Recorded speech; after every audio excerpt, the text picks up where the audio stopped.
नमस्कार मित्रांनो, किरण स्पर्धा परीक्षेमध्ये आपलं सगळ्यांचं स्वागत करतो। आज आपण मराठी मधला एक टॉपिक घेतलेला आहे। बरेच प्रश्न आहे जे उलटे पालटे विचारले जातात, तर बऱ्याच जणांना सांगता येत नाहीत। तर बघा कशा पद्धतीने, तर बघा कुठला प्रश्न आहे, अभिजित भाषेचा दर्जा असणाऱ्या भाषा किती। तर बघा अभिजित भाषेचा दर्जा हा केंद्र सरकारकडून दिला जातो, बरोबर। तर बघा मराठी भाषेला पण अभिजित भाषेचा दर्जा दिलेला आहे आणि तर किती तारखेला दिलेला आहे, तर बघा 3 ऑक्टोबर 2024 ला ज्ञानेश्वर मुळे या समितीने काय केलेलं आहे, मराठी भाषेला अभिजित भाषेचा दर्जा मिळवून दिलेला आहे आणि हा दर्जा केंद्र सरकार कडून मिळवला जातो। तर लक्षात घ्या, आता कुठल्या 11 भाषा आहेत त्याला अभिजित भाषेचा दर्जा मिळाला आणि ते लक्षात कशा ठेवायचे, एकदम सोप्या पद्धतीने सांगतो, नीट लक्षात ठेवा। सिक्वेन्सली लक्षात ठेवलं तर लक्षात राहील, नाही तर ते बिलकुल तुमच्या इकडल्या तिकडे जाणार आहे, तिकडल्या इकडे होणार आहे।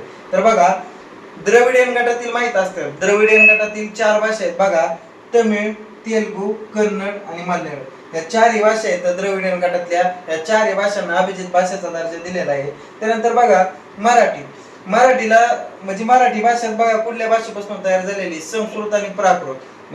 ही संस्कृत आणि ही प्राकृत या दोन्ही भाषांपासून मराठी भाषा तयार झाल्या। या 3 भाषांना कशाचा दर्जा दिलेला आहे, अभिजित भाषेचा दर्जा दिलेला आहे। त्यानंतर बघा अजून 4 भाषा आहेत बघा, आसामी, बंगाली, पाली आणि ओडिया। आसामी, बंगाली, पाली आणि ओडिया ह्या 4 भाषा म्हणजे बघा ह्या 4 8 आणि 3 झाले 11, या 11 भाषांना अभिजित भाषेचा दर्जा दिलेला आहे। बघा लक्षात कसं ठेवायचे हे पण तुम्हाला सांगितलेलं आहे।